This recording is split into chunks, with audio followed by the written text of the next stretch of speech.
This is the 8th annual lecture in Asian democracy, and this is the third year that the University of Louisville Center for Asian Democracy has held this annual lecture with the collaboration of the World Affairs Council and of Louisville Free Public Library. It's also the second year that we've done this with the collaboration of the Crane House Asia Institute. So I want to thank all of our partners for their support in making this possible. Tonight's speaker, Li Ting, also known as Li Maizi, is an activist for gender equality and sexuality. She was detained by police for 37 days on the eve of International Women's Day in 2015 in China. She was detained along with 4 activists for protesting against sexual harassment on public transport. This group of women, dubbed the Feminist Five, became a global cause célèbre, including the intervention of a number of prominent personalities for their cause, including Hillary Clinton. She has been the Beijing-based manager of the LGBT program at the Beijing Yirenping Center, and she has led many of the group's campaigns related to anti-discrimination, domestic violence, and biased policies towards women in higher education and employment. In 2012, she organized the Occupy Men's Toilets campaign in Beijing and Guangzhou to highlight the need for more public restrooms for women in China. The campaign was lauded as a great success in the state-run China Daily, and some of her other campaigns include raising awareness of domestic violence and LGBT issues, and these too have been profiled in state media in China. She was recognized as one of Foreign Policy's 100 Global Thinkers in 2015, one of the BBC's 100 Women in 2015, and one of the 5 Chinese feminist activists listed in Ms. Magazine's 10 Most Inspiring Feminists of 2015. She was also shortlisted for the Trust Women Hero Award. Earlier this year, she finished her Master's in Theory and Practice of Human Rights at the University of Essex in the United Kingdom. So I would ask you to put your hands together and welcome tonight's speaker, Li Maizi. Thank you. Thanks for coming. Thanks for the Professor Jason's introduction. It's a very long bio. And yeah, I was born and raised up in Beijing, but not in the city downtown area. I was born in the mountainous area. Maybe someone heard about the Great Wall. So it's in that district. And when I was 3 years old, my dad is seeking for better accessing to educational resources. So we moved to a suburban area, the Shunyi district in Beijing. And I finished my bachelor degree in Shanxi province in Xi'an, where the terracotta warriors are. Yeah. So my experience is kind of different rather than a normal Beijinger, because they tend to live in the Beijing for their entire life. So I think my bachelor degree experience is very important. That is, I know many classmates or schoolmates from different cities, including Tibetan and Uyghur people in Xinjiang province. And also, when I was young, I experienced a lot of bully just because I'm an outsider, because I migrated a lot inside of Beijing. I'm also an outsider for them. And when I was a fresh year in university, I started to have the ability to do something, because we started to get enrolled in the societies in universities. So the first society I joined is a sexual education society. So I became, the next year, I became the leader of the society, and I founded another lesbian group in that city. So Xi'an is an area that is very relative conservative rather than Beijing. It's in western of China, and this lesbian group is still running very well currently, running by another co-founder. So this is some sort of like my personal experience and background about myself. And after I graduated, I was hired because they eagerly want me to join them. It's a Beijing Renping Center, which is shut it down by the government in 2015 after my detention. So I was there as a full-time activist, to be honest. So I'm very lucky at that time I can be a full-time activist because it's not easy, right? It's not easy to find the funding to support you to do what you want to do. So it lasted for 3 years, and I will introduce more later. And also, today's topic is about the Me Too movement in China and the rise of the feminism resistance. We kind of start from the detention. Yeah, it's here. When I talk about my stories, I think this one is a big event in my lifespan. This one is like it happened in 2015, and I was only a volunteer. I'm not working on the gender equality program anymore. I'm working on the LGBT program. So my ex-coworker asked me to do her a favor. So would you love to organize this activity in Beijing? And I said, okay, is that happen on weekend? Okay, yes, I will do that. So I'm the organizer in that part. I'm not a co-organizer for that campaign, actually. But on the eve of International Women's Day, after a lot of volunteers I lost the connection with them because they stopped to answer my WeChat.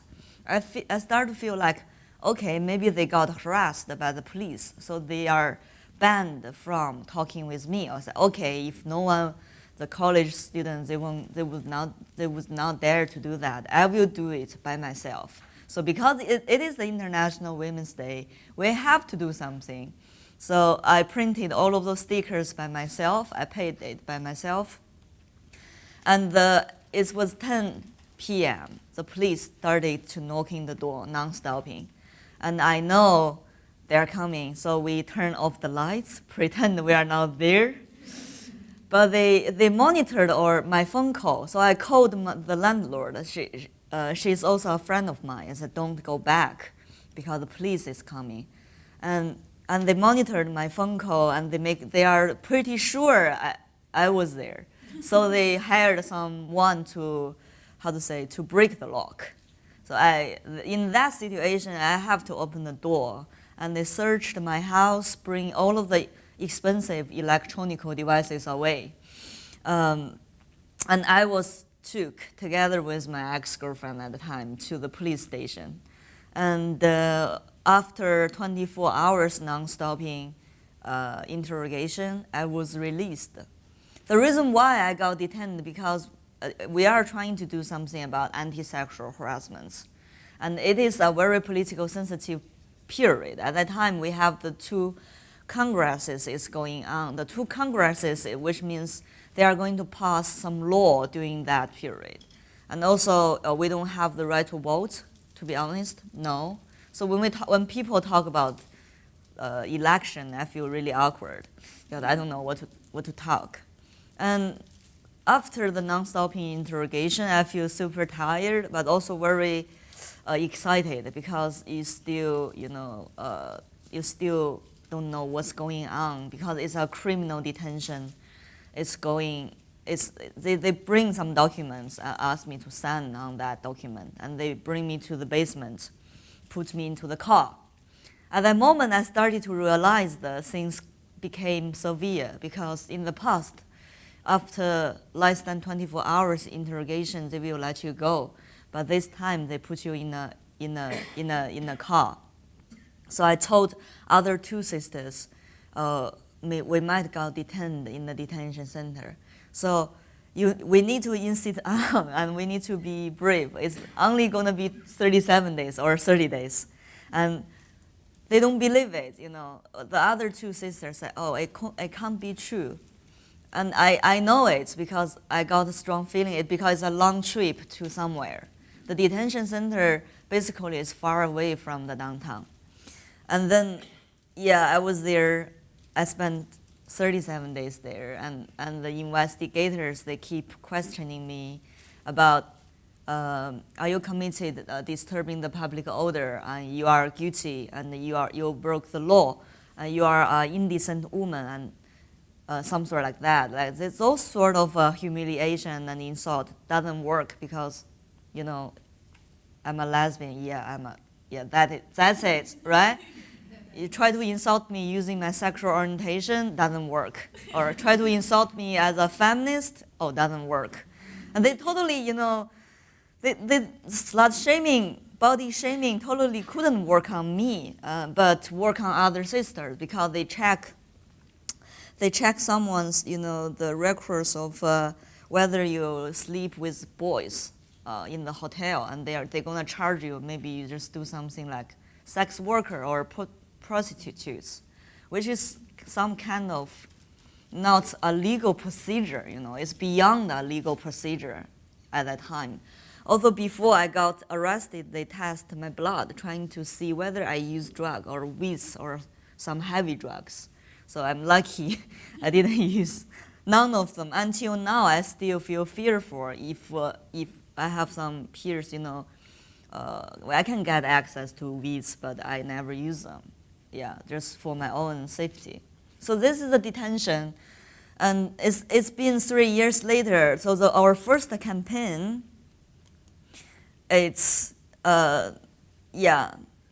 this one. This is our first campaign. In 2012, this is about Bloody Bride. You can tell from this photo, this is Please and Us. So I'm the one in the middle with long hair at the time. So we call for anti-domestic violence, and we march on the streets, which is a public space. In China, we have, in accordance with the international law on the UN level, we have the peaceful assembly and association law, which literally means you cannot do peaceful assembly and association. Yeah, you need to get the permission, and you will never get one. Yeah, so you apply for it, you got denied, and denied. So if you want to do some parades, like gay pride, it's not going to be possible. So we do it without permission, and it's a tourism site very close to Tiananmen Square. So Tiananmen Square is a political sign where the new China was built. And it took 20 minutes until the police reacted, very slow at that time. Yeah. Rather than 2015, 3 years later. Yeah, at that time they called us, you know, just leave here, and you are indecent woman. So indecent is always an issue for us. Being a feminist is a kind of indecent identity. Since then, the sort of the police harassment is keep going. It's with us. Once we try to do something, we call the journalists, we text the journalists, they will monitor our phone. I bet the police monitored my phone since we first initiated occupying men's room in Beijing. It was happened in 26 February 2012.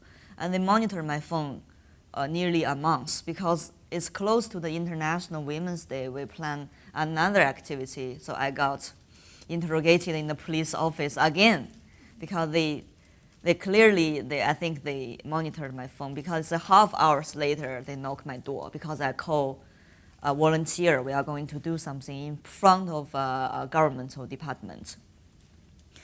Yeah, so in the police eyes, we are troublemakers. Yeah, we are trying to do something, trying to disturbing the public order. That is their real logic. Until, you know, I went to the police station, I started to some sort of understand those logics of police.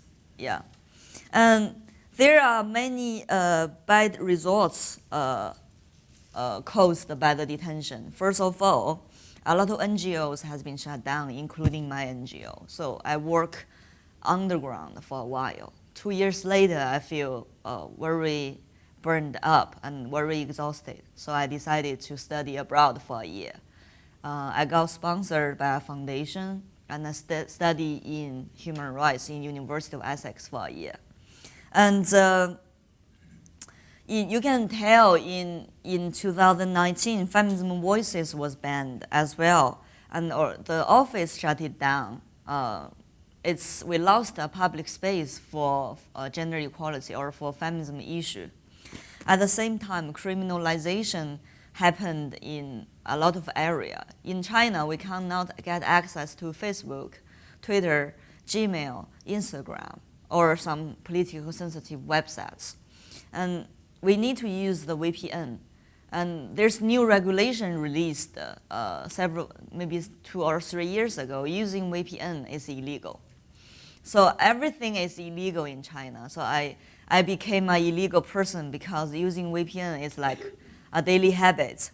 But it's coming closer to the National Day. We have an army parade in front of the Tiananmen Square to celebrate the 70th anniversary of the new China. So all of the VPN service was shut down. The government is totally, all of those VPNs are totally under control of the Chinese government. But sometimes they just let you be, but sometimes they just shut you down. So you can see how much money the government cost on the daily surveillance or daily monitoring people. And all of those campaigns in the past, we do street campaigns. Now we do online campaigns until now. In the maybe 2 or 3 years ago, we use Weibo. It's like Facebook. And right now we use WeChat because WeChat is more people using on the phone. And Weibo is more like the Facebook. Weibo is more like the Twitter. So you can tweet a lot of things, more political. And WeChat is more like friend circle, so more closed circles.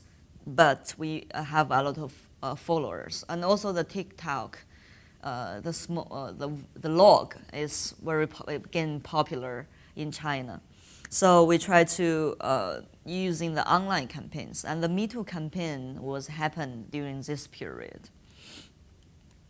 And this is the Feminism Voices was banned at that time. I was in the UK, and we have some drama show play, Chinese drama show play, feminism show in the UK. So we have a campaign there. In US or in the UK, we have more space to do like parade protests. When we talk about the Me Too movement, it's nearly the same time happened when the U.S. have the celebrity alleged Winston. A lot of people they have alleged the allegation of sexual harassment behaviors. So it's maybe like 3 months later, in 2018, on the very first day of the new year, we have the first case. So the woman. Is from Luo Xixi is now based in the U.S. So it's kind of interesting because why we didn't have a case from the celebrity circle. We have our first case in the academic area because the professor they use their power to manipulate a lot of women students. The majority of them they are women students, and including rape, including sexual harassments, including, you are cheated.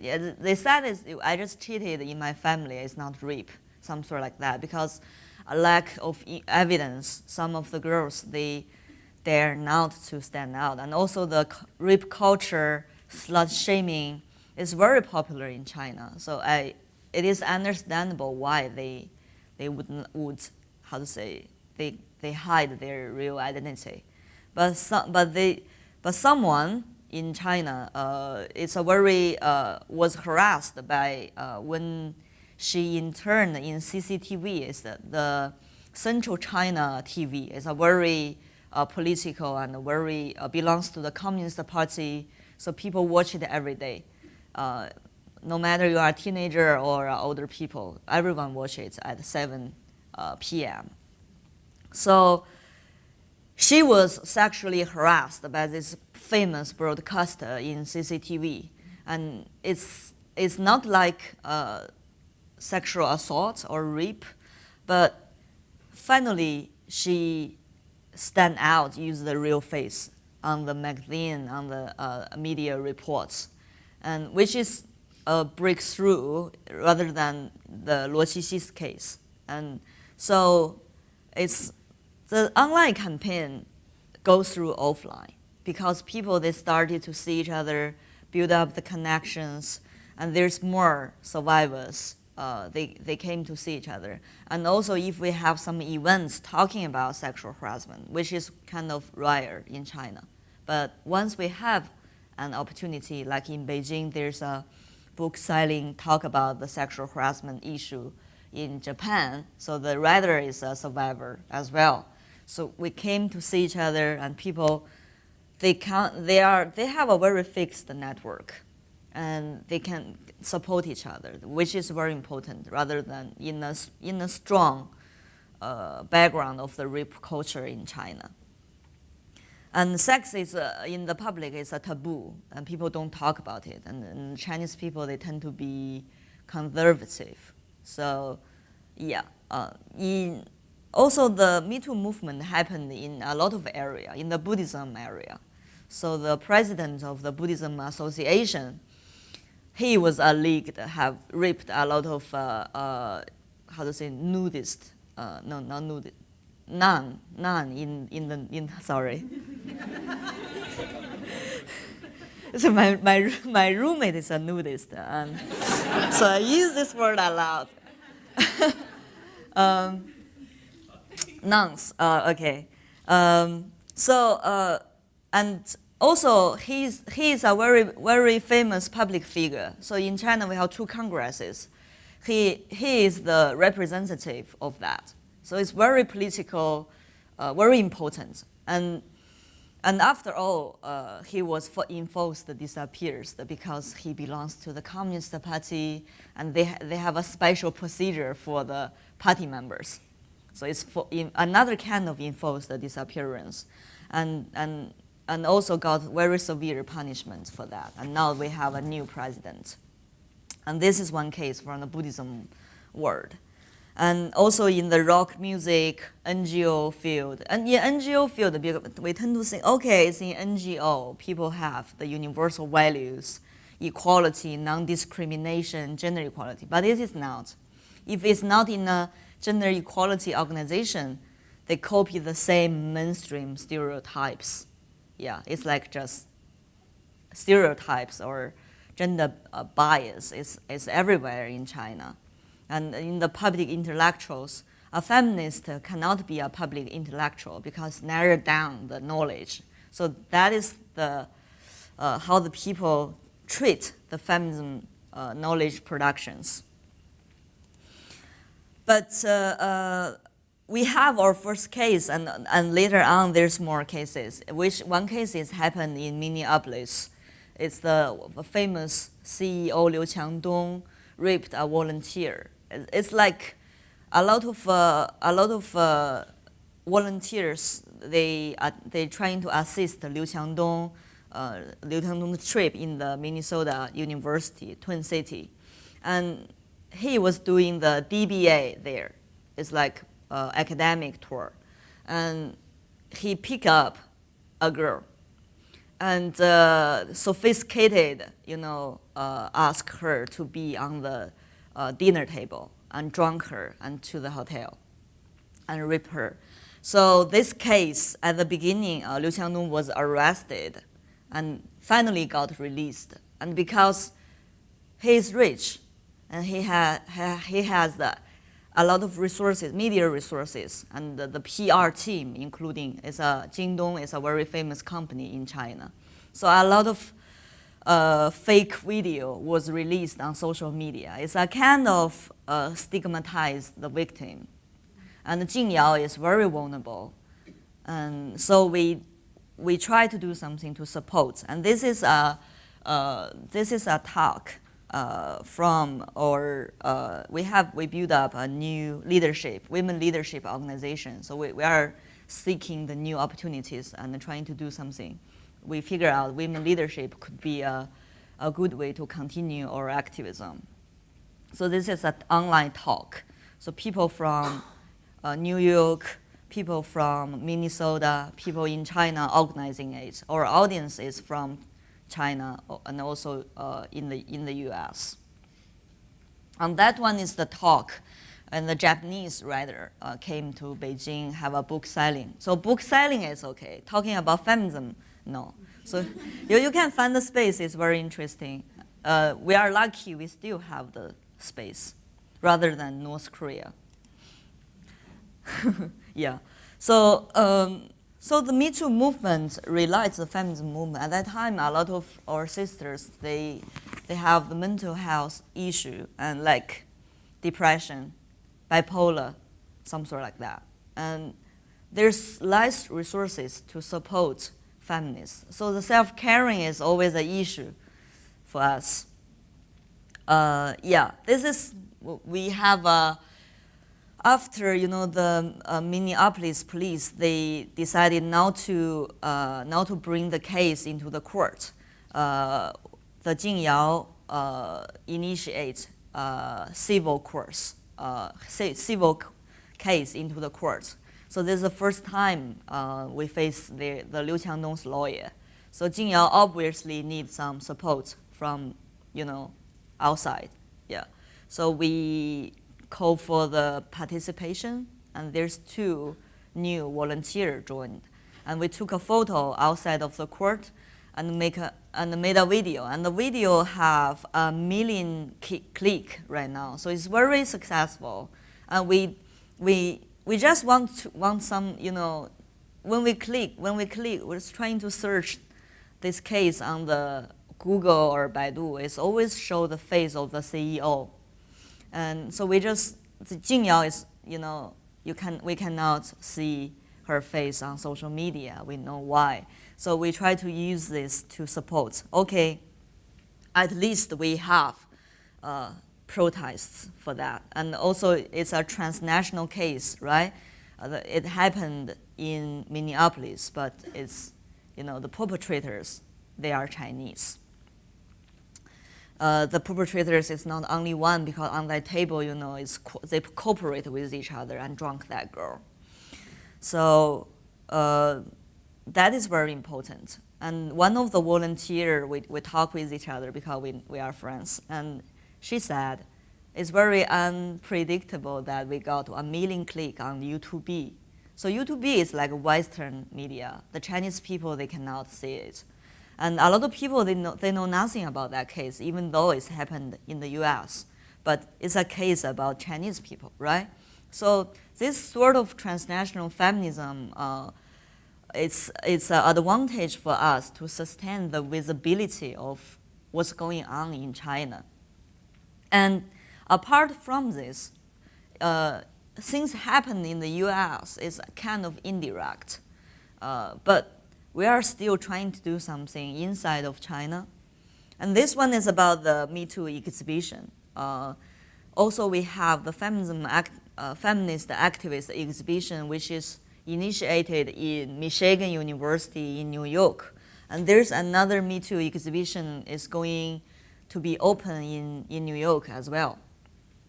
So our first Me Too exhibition is in Beijing. And Beijing is the political son of China.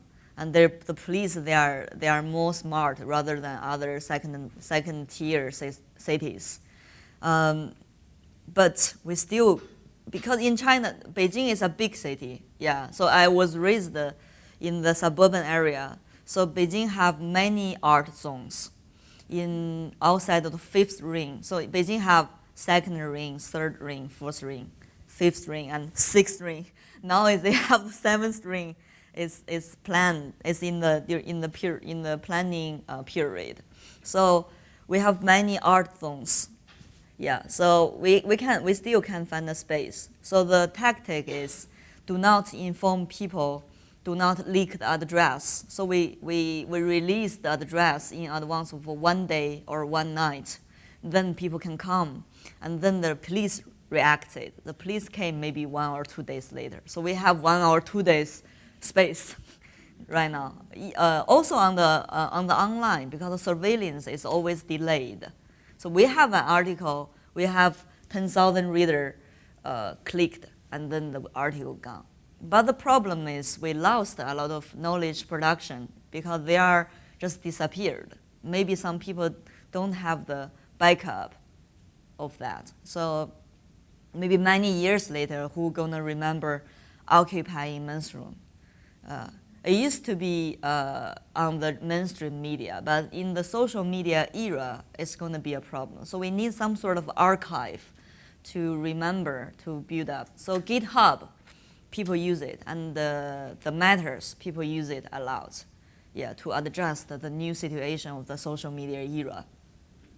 Yeah, and then the same exhibition was copied in Chengdu and Guangzhou. It's like this. Guangzhou is the first tier city in China.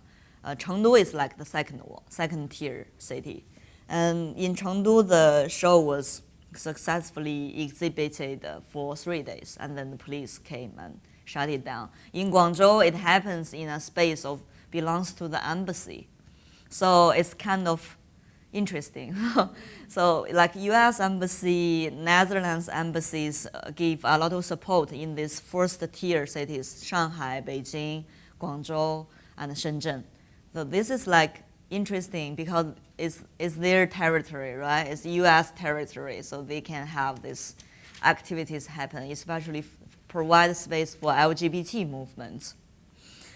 And yeah, and also you can tell we are trying to use art as a way to convey our ideas or as a tool to spread the idea about gender equality.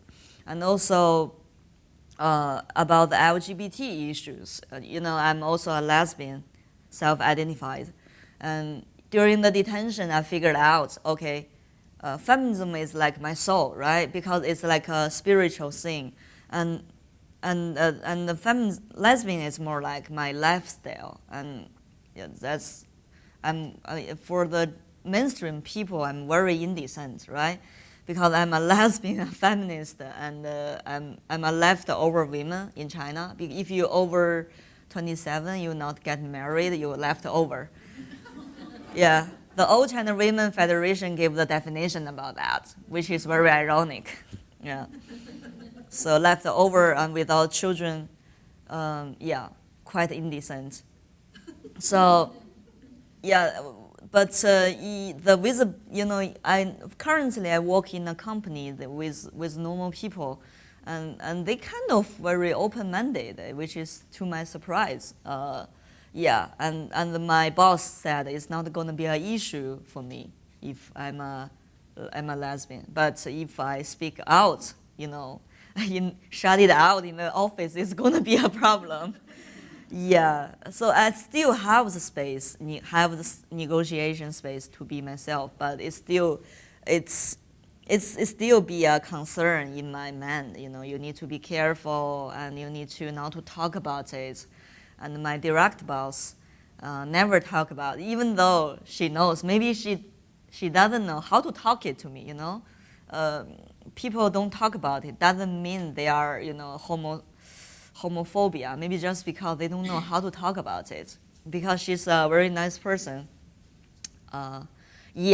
Without the idea of, feminism or some sort like that.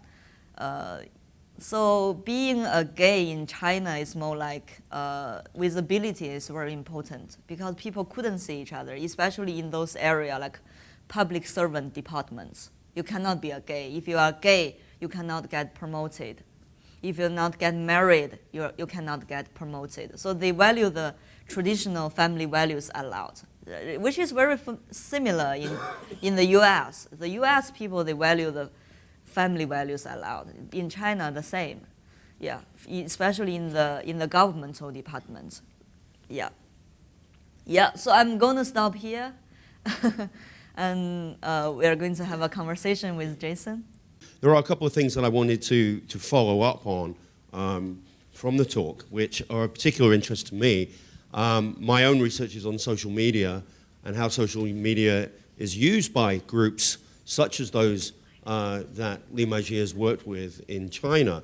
One of the things I wanted to ask you was maybe you could say a little bit more about how the environment has changed in recent years. We've read a lot about a chilling and growing repression under Xi Jinping, and that you talked about how the space for your activity has shrunk.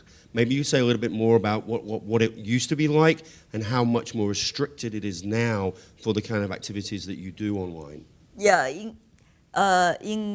it is a global tendency that the traditional media was replaced by the social media. So unavoidable in China, they are the same. So during our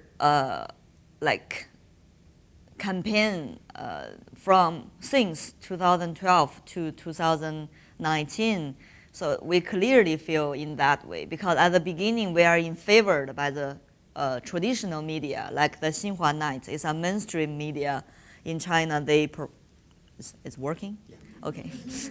Yeah, they are very valued by the government. So, and they interviewed me about performance art.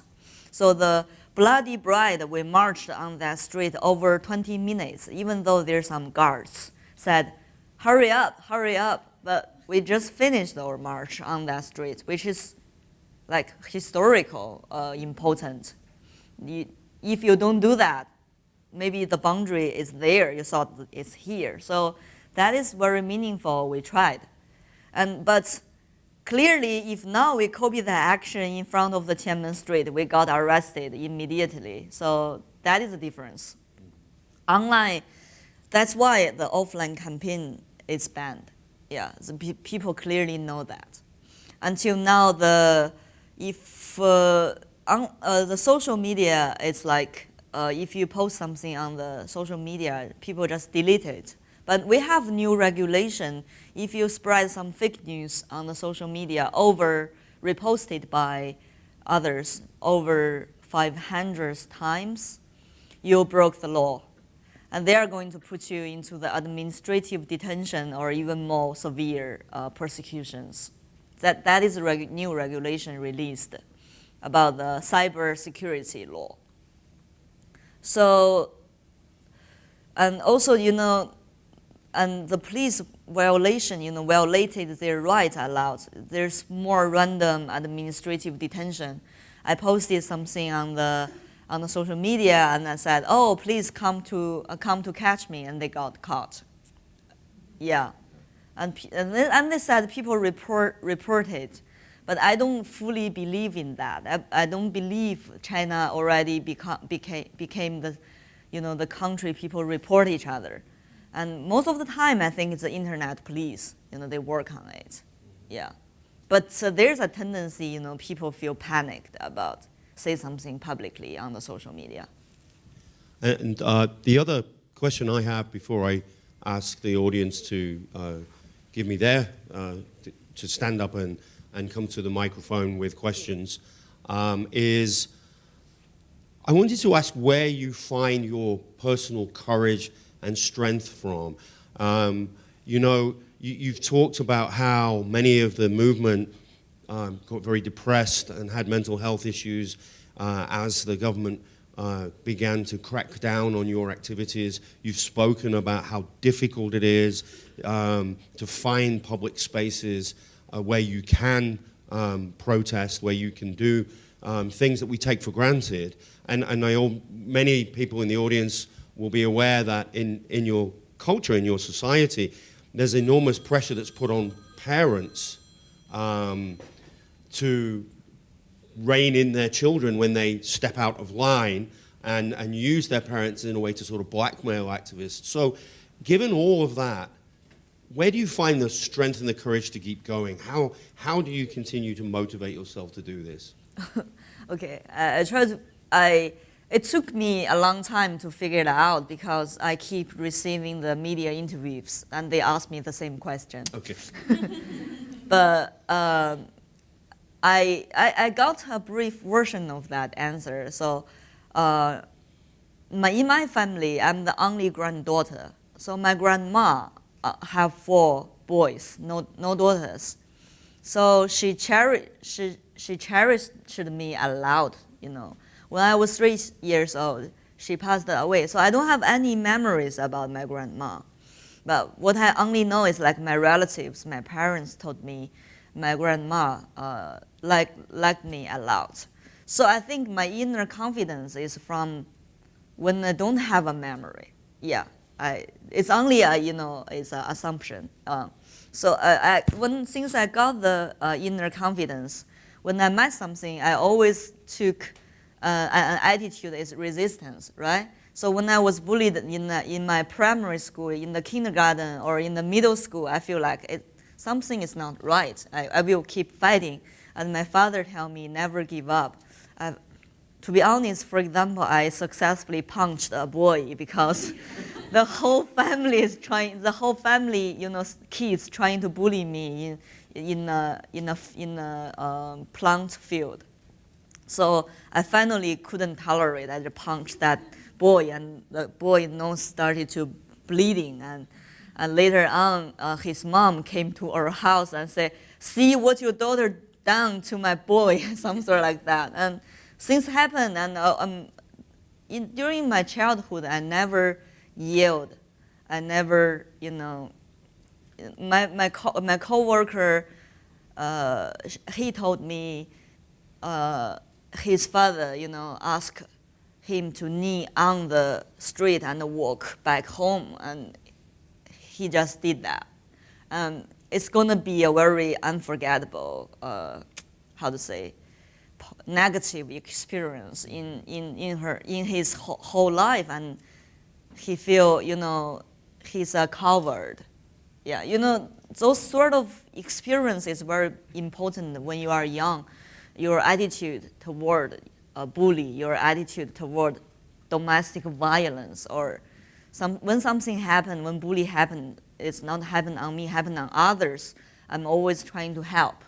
So I think that's very important, your childhood experience. Yeah. Patrice, I recently came back from Beijing. I recognize that bag. I have the same one. Thank you.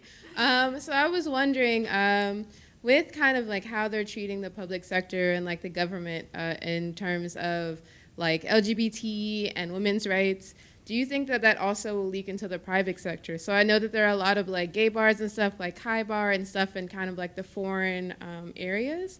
Do you think that China will then also crack down more, or Beijing will crack down more on that freedom of expression and gender fluidity and stuff like in the private sector as well? LGBT issues is a little bit different from the Me Too movement, because the Me Too movement is more rights-based advocacy. And the LGBT community, we have a lot of, cultural level issues, or just about our existence or visibility. So they will give you some space on some apps. For example, Blue D, Let's Do, those lesbian or LGBT apps. It's okay. But several of them got blocked permanently by the government, which means if you don't know how to have a good relationship with the government, you're going to be blocked. If you maybe there's 2 apps, and one is good at that, and one is not good at, and which one? Maybe they're going to prefer the strongest one. So they're going to let you have only one space, which is also very concentrated logic. Because we have a very concentrated authoritarian regime. Yeah. For the gay bar, there's a the gay bar named Destination, and Destination running very well. And the boss is from maybe KPMG, something like that. So they also can run in their own business very well because it's like a closed space. Only the certain people will be there, and they won't go walk on the street to call for their own rights. So it's okay. Yeah. I'd like to ask a question not about your relationship with government, but the effect in the population at large. My sense in China is that culturally it is still more conservative than in the U.S. Gender roles are still more traditional. Things like domestic violence and divorce are still not discussed as much or tolerated as much in public. How has Me Too movement been received in popular culture? How effective can you be? Is it something that's discussed, and is it discussed more so among young people now? That's very different in different contexts. So from the, when we talk about pop culture, sometimes, for the most of the times, it's like the market responds to those like Me Too issues, right? But in China, it's very hard for us to, there's a sexual harassment issue or it's a feminism issue, you should do something. But in the US, we can see there's a lot of products, some sort of trying to hug or breathe the gender equality ideas. In China, we don't have a strong market about that. Yeah, but on social media, we start to have some like those. If you can sell the products about like marriage or not, it's none of your business. Yeah, so some sort of like that. It's very personal. Yeah, but when we talk about sexual harassment, when something have a strong connection with sex, with women's body, it's always be controversial and subculture, and people are trying to avoid it.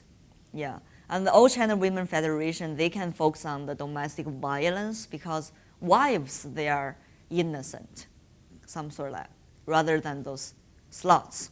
Yeah, so they can advocate in this field. That's the meaning of conservative. But in some states in the U.S., like about abortion rights, people tend to be more conservative in China because since I'm the only one child, so we have, due to the one-child policy, so the abortion used to be a very easy thing in China. They do the forced abortion, even the baby is like 6 months old. Yeah, so we don't have the barrier or the bias of the religion belief, rather than like Xinjiang and the Tibetan area or Muslim or Buddhism. Yeah, we don't have. The majority ethnic group in China is like me. I'm Han. Han is Han. Yeah. So yeah, it's not. When we talk about teenager, we always talk. Oh, we need to protect teenager. So sexual assault on teenager. Oh, it's not okay. Homosexual, it's not okay for the teenager. We will have a bad influence on the teenager. So I'm very lucky that we already, I initiated an issue is about single women's reproductive health rights in China. So single women, including lesbians, yeah. So lesbians, since they cannot get married legally, so they always be single mom or single women, and they give birth. They are going to face penalty if they give birth. It's like 5 times that of your annual salary in Beijing. And that's allowed. Yeah. If I want a baby, I will yield on that because I don't have money. Yeah. Yeah. So this is one. We started to have, like I mentioned today in a professor's class, we started to have our first generation gay baby boom in China. So which is good. Since we have those baby, we can conduct many research or like story-based telling, a case-by-case, in-depth interview with them to prove, okay, I'm lesbian, my baby is very, some mentally health. There's no difference between heterosexual or homosexual. So when this is the, I think it's hopeful perspective, or you can be very optimistic because kids are grow up, right? So people feel full of hope about that. But on the other side, when we talk Me Too movement, people still suffering about that. And also, and the teenagers, I think things gonna change, but we still have some teenagers, they hold totally divided opinions. And they, on the Hong Kong issues, on the Tibetan issues, totally different. There's no space to negotiate about that. I had a question about the other members or the other 5 women that you were imprisoned with you. So you referenced that you were able to successfully sort of like reintegrate into society and attain employment and all of that. And I wondered if their activism had any negative repercussions beyond just mental health, like if they were able to attain jobs. And I also was wondering if just activism in general, how that fares on the advent of a social credit score in China. One of the sisters continued her study in Hong Kong and stayed there, like in social work maybe. Okay. Yeah, social worker. And the rest of them used to one of them worked for the social media. Oh, okay. It's a advocate for women workers, so also labor workers and the labor movement part of that, which is good. So we can find a position, but due to her husband was forced in disappears, so she quit. And another one found her girlfriend in the detention center. Until now, they still live together. Which is interesting. Before we put into a different room, I told her, you can hook up now. Since I have a girlfriend, I cannot hook up, but you can, you are single. And it came true. So another one is who already have a son, a very lovely son, and have a husband. So he also finished the LLM in Hong Kong University and now continuing to the second master in Buddhism. Very, how to say, therapeutic. Cerebral. And I think it's okay because her husband is a IT manager, some sort like that, very rich, right? Currently, they don't, take it as a credit. Okay. Which is good, but we don't know what's going on later. In my neighborhood, they already have facial recognition, and they said they are very proud of it. The police, okay, but it's a very safe neighborhood, and everyone is under monitoring. But this sort of system couldn't be sustainable because it's very high cost.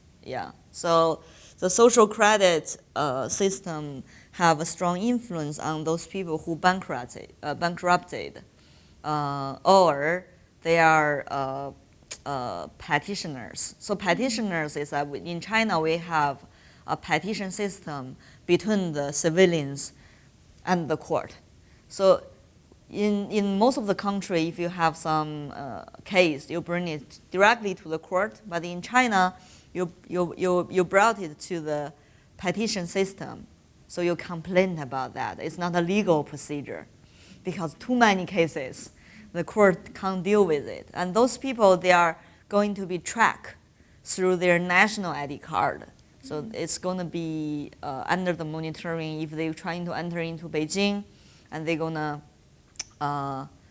some sort of like caught and returned back to their own province. So and they're going to ban because maybe their ID card is right in the system. So it's about social credit system, and they can track everyone if they are on the list or their ID card color is not right. There's 3 colors of the ID.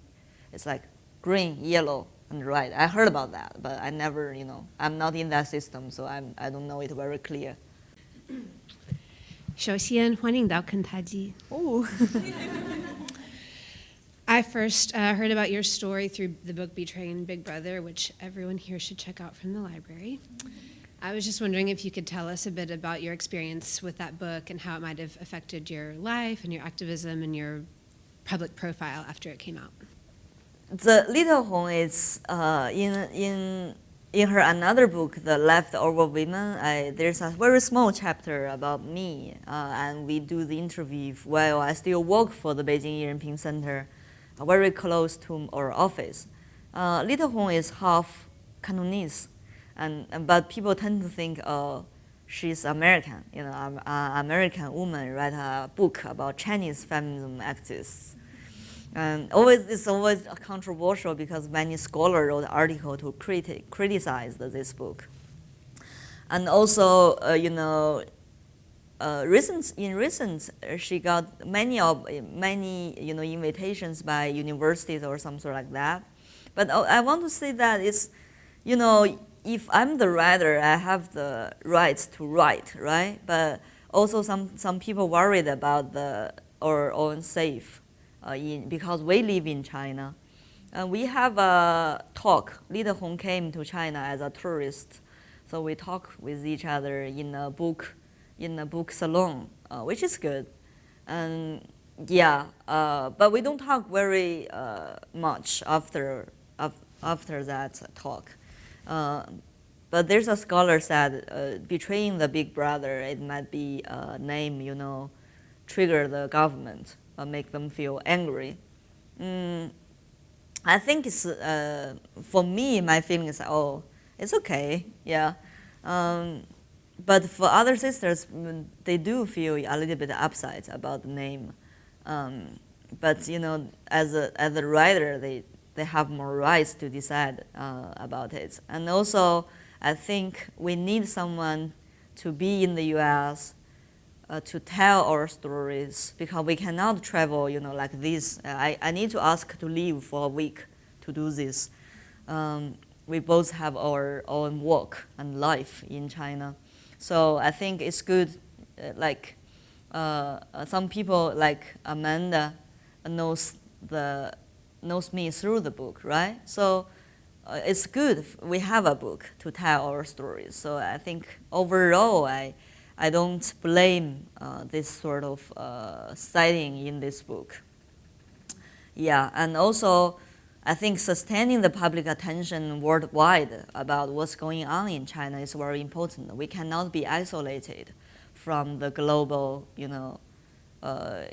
how to say that? It's like we talk about global citizenship. It's like we cannot be isolated. Otherwise, it's going to be dangerous. Yeah, they can do anything to us. So that's why I would love to accept the invitation and came here and sharing some ideas, my own story, what's going on in China, especially the gender equality part and the sexuality part, maybe. Yeah, when we talk democracy, just like Professor Jason said, when we talk democracy, it's all about political election or labor rights, some sort like that, but gender equality or LGBT rights is also a part of that. And also gender is everywhere, so it's like a very important perspective. Yeah, so I think that's very important to be here, yeah. I would just ask if everybody could put their hands together and thank our wonderful speakers. Thank you.